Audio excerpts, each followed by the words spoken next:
मुझे उम्मीद है आप सब खैरियत से होंगे। आज का जो क्लास है वो एक हुनीबी के बारे में क्लास है। आपको मालूम है कि हुनीबी के 3 पार्ट्स होते हैं। एक हेड होता है, एक थोरेक्स होता है और एक एब्डोमेन होता है। ये वाला जो पोर्शन है, अगर मैं इसको ए लिखूं, ये हेड है यहाँ पे, और ये बी जो है ये इधर थोरेक्स है और ये एब्डोमेन है। यानी 3 पार्ट्स है। लेकिन सबसे पहले हम बात करें हेड की। हेड में कौन कौन से पार्ट्स हैं? हेड में आते हैं पार्ट्स, एंटीना आते हैं, प्रोबोसिस आता है, मैंडिबुलस आते हैं और इसमें ओसिली भी आते हैं। सबसे पहले हम बात करें एंटीनी। एंटीनी इसको क्यों कहते हैं? 2 एंटीना को एंटीनी कहते हैं, यानी प्लूरल। यानी एक एंटीना को क्या है, जैसे ऐसा होता है, ऐसे हर इंसेक्ट में ऐसे शौकत साहब हर इंसेक्ट में ऐसे आगे होते हैं, इनको हम एंटीनी कहते हैं। एक को एंटीना कहते हैं, ANTENNA, एंटीना, ये सिंगुलर है। और 2 का हम एंटीनी, ANTENNA, ये प्लूरल है। लेकिन जो रेडियो और टीवी में एंटीना होता है उसका प्लूरल है एंटीनास, ANTENNAS।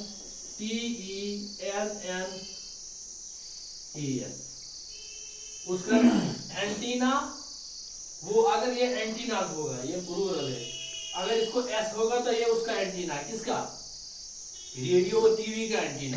अगर ये एंटीनी है, ANTENNA, तो ये इंसेक्ट का एंटीना है। लेकिन बात फंक्शन दोनों का एक ही है। लेकिन ये टीवी का एंटीना मैसेजेस को भेजता भी है और लेता भी है। इसी तरह इसका एंटीनी 2 है, 1 2, ये भी मैसेजेस को ले भी रहा है, दे भी रहा है। जैसे हुनीबी के आगे ये 2 एंटीना होते हैं, ये उससे स्मेल करते हैं, ये सेंसरी ऑर्गन है, ये सेंस का काम करते हैं। ये फूल में महक देखते हैं, महक की वजह से उसको पहचानते हैं कौन सा फूल है, उसका टेस्ट कैसा है, उसका रंग कैसा है। यानी ये 2 जो आगे है, इसको मैंने 1 लिखा है, शौकत साहब 2 इधर लिखा है, और ये ऐसे आगे दोनों करते हैं, ये देखते हैं या मैसेज को देते हैं। अगर एक हुनीबी दूसरी हुनीबी के साथ एंटीना को मिलाए तो ये उसको मैसेज देते हैं और उससे मैसेज भी लेते हैं। यानी एंटीना का काम होता है मैसेज लेना और देना। आप लोगों ने देखा होगा रेडियो स्टेशन के ऊपर एंटीना होता है, टीवी स्टेशन के ऊपर एंटीना होता है, और पहले जब हमारे पास वो पुराने टीवी थे हमारे पास भी एंटीना थे, लेकिन उनका काम अलग है। लेकिन ये लिविंग एंटीना है। मैंने कहा ना, अगर ये एंटीनी प्लूरल है, यानी 2 को एंटीनी कहते हैं, 1 को एंटीना कहते हैं। लेकिन अगर हम इसको एंटीनिया का रोल क्या है? वही एंटीनिया का रोल है, ये सेंसरी ऑर्गन। दैट मींस ये अब ये भी स्कूल में ये है, और जो हम घर पे लगाते हैं उसी के नाम पे उसका भी हमने रखा है। माशाल्लाह माशाल्लाह, काम सेम है, लेकिन वो नॉन लिविंग ये लेकिन इसका प्लूरल अगर बनाना होगा, उसका प्लूरल उसका ANTENNAS, और इसका प्लूरल अगर होगा लिविंग का ANTENNA, एंटीनी। ये वो एंटीनास है, ये एंटीनी है। तो ये सेंस ऑर्गन्स है। और सेंस ऑर्गन्स का फंक्शन क्या है? सेंस ऑर्गन्स का फंक्शन ये है कि मैसेज को लेना और देना। अगर ये बाहर की जो मैसेज दे रहे हैं, सेंस एज ए सेंस काम कर रहे हैं, तो बाकी जो हुनीबीज है उनको मैसेज दे रहे हैं, उनके साथ कांटेक्ट करके उनको मैसेज दे रहे हैं, उनसे मैसेज ले भी रहे हैं। ये एंटीना का काम है। और दूसरा है ये प्रोबासिस। ये प्रोबासिस क्या है? ये प्रोबासिस एक टांग है, एक जुबान है, ये लंबी जुबान है, और ये इसके साथ मैंडिबुलस है।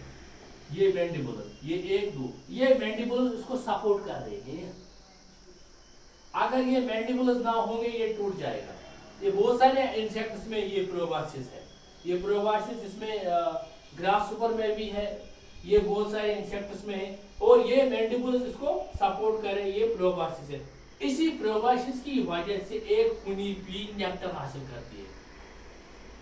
ये फ्लावर में प्रोबासिस दबाती है, ये फ्लावर में इसे प्रोबासिस को दबाते हैं और इससे नेक्टर हासिल करती है। ये हो गया इनका काम। और ये मैंडिबुलस का काम है फिजिकल सपोर्ट देना, फिजिकल स्टेबिलिटी देना इसको। ये अगर ये मैंडिबुलस इधर और इधर ना होंगे तो प्रोबासिस को खतरा है, प्रोबासिस टूट सकता है, प्रोबासिस को नुकसान हो सकता है। इसलिए प्रोबासिस को बचाने के लिए मैंडिबुलस का होना जरूरी है। और मैंने बोला ये भी एंटीनी, और एंटीनी 2 एंटीना का काम है कि ये सेंसरी ऑर्गन्स है, और ये सेंस हासिल करते हैं, मैसेज ले भी रहे और दे भी रहे, फूलों के बारे में मैसेज या कभी कभी आपस में दो हुनीबीज मिलते हैं और आपस में मैसेज दे भी रहे हैं और ले भी रहे हैं, रिसीव एंड सेंड मैसेज। और एक आइज की बात करें, इसमें ये एक प्रोबासिस है और ये मैंडिबुलस है, ये दो एंटीना है और प्लूरल में एंटीनी है, और इसमें 5 आइज है। कितने? 5 आइज। हमारे पास कितने आइज है? 2, लेकिन इसके पास 5 आइज है। लेकिन आइज में दो किस्म के आइज है इसमें, एक कंपाउंड आइज और ओसिली 3 है। कंपाउंड आइज यानी इस साइड में ये एक आई है, उस साइड में दूसरी, ये एक है, इस साइड में इसको एक है, इस साइड में इसको, इनको कंपाउंड आइज कहते हैं। लेकिन इन आइज को हम ओसिली कहते हैं। तीनों को ओसिली है, ये प्लूरल है, और एक को ओसिलस कहते हैं। ओसिली ये प्लूरल है, 3 का प्लूरल। अगर एक को कहेंगे तो उसको कहेंगे ओसिलस। ओसिलस सिंगुलर है, यानी एक। जैसे भी मैंने कहा, एक को एंटीना कहते हैं, दोनों को एंटीनी कहते हैं, एक को ओसिलस कहते हैं, तीन को ओसिली कहते हैं, प्लूरल। तो ये ओसिली है, इन और इनमें क्या फर्क है?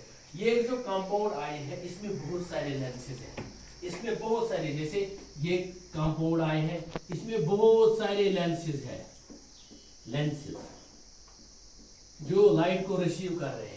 लेकिन ओसिली में एक ही लेंस होता है, ये तमाम कलर्स को रिफ्लेक्ट कर रही है और कलर्स को देख रही है, कहाँ जाना है, कहाँ बैठना है, ये उसको लैंड करने में मदद करती है। कौन? कंपाउंड आई। जैसे जहाज होता है ना, वो बैठता है, उसको हम कहते हैं लैंड करना। वैसे सेम 10 मिनट के बाद बात कर रहा है, ठीक है, ठीक। सेम ये भी लैंड कर रही है फूल पे। ये हवाई है, मतलब एक हवाई जानदार है, हवा में ऐसे उड़ता है, तो ये भी लैंड करता है, ऐसे ऐसे ऐसे ऐसे किया, फिर ऐसे ऐसे ऐसे बैठ गया। ये आई जो इसको लैंड करने में मदद करती है, रास्ता देखने में मदद करती है, और दुश्मन को पहचानने में मदद करती है। मगर ये ओसिली है, इसमें सिर्फ एक लेंस होता है, ये नेविगेशन में और ओरिएंटेशन में मदद करती है। नेविगेशन क्या है? डायरेक्शन में, जो आफताब की रोशनी के साथ एक एंगल बनाती है और डायरेक्शन देती है कहाँ जाना है। यानी ये ओसिली रात में भी काम करती है। ये कंपाउंड आइज जो है दो तरफ, ये दो दिन में काम करते हैं, लेकिन ओसिली रात में काम कर सकती है। हाइयो में क्या होता है? अंधेरा होता है। हाइयो में ये तीन ओसिली है, इनको मदद हासिल करती है इनसे, और इनसे रात में भी देख सकती है और डायरेक्शन ले सकती है। यानी अगर कुनी भी 5 किलोमीटर दिन में जाती है काम करने के लिए, तो आने और जाने में उसको नेविगेशन के लिए, ओरिएंटेशन के लिए, डायरेक्शन के लिए नॉर्थ, साउथ, ईस्ट 4 डायरेक्शंस है। नॉर्थ में जाना है, साउथ में जाना है, ईस्ट में जाना है, वेस्ट में जाना है। ये ओसिली दिखाता है। ये 3 काम, ये जो ओसिली सिंपल आइज उनको हम कहते हैं, और इन दो को कंपाउंड आइज। कंपाउंड आइज की वजह से देखती है फ्लावर्स को, लैंड को, दुश्मन को, कहाँ जाना है, क्या करना है। लेकिन इन ओसिली की वजह से ये डायरेक्शन देखती है, क्या मुझे नॉर्थ की तरफ जाना है, साउथ की। अगर इनका हाईवे है नॉर्थ में, ये साउथ की तरफ, और वापस आने में बराबर ओसिली को दिखाता है आपको कहाँ जाना है। इसलिए हम हाईवे को एक स्पेसिफिक जगह पे रखते हैं, चेंज नहीं हर दिन हम हाईवे को चेंज नहीं कर सकते, क्योंकि को प्रॉब्लम होती है। ये ओसिली का काम था और कंपाउंड आइज का काम था। और आप क्या है, आप हम कहे हेड खत्म हो गया, हेड में आता है एंटीना, हेड में आता है ये प्रोबासिस और ओसिली और कंपाउंड आइज। अब हम थोरेसिक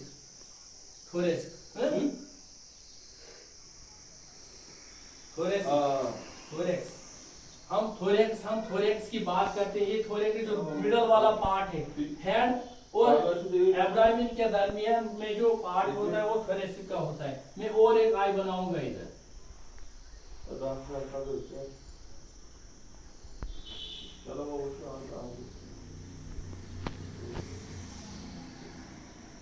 ये पहला वाला हेड है आशिक साहब, ये पहला वाला हेड है, और ये थोरेसिक है दूसरा हिस्सा, जैसे ये थोरेक्स ये थोरेक्स दूसरा वाला हिस्सा, और ये एब्डोमेन। थोरेक्स का काम क्या है? थोरेक्स का काम है, ये विंग्स जो है, कितने विंग्स होते हैं खुली विंग? 2 पेयर्स, यानी 4 विंग से ये इसी के साथ अटैच है। इसको फिजिकल सपोर्ट दे रहा है, किसको? थोरेक्स इनको फिजिकल सपोर्ट दे रहा है विंग्स को। और ये 3 पेयर्स ऑफ लेग्स, यानी लेग्स 6 विंग्स कितने? 4, आइज कितने? 5 आइज, हाँ? 6 लेग्स और विंग्स 4। हाँ, विंग्स 4 और ये जो लेग्स 6 है ये सपोर्ट कहाँ से ले रहे हैं? थोरेक्स। थोरेक्स से।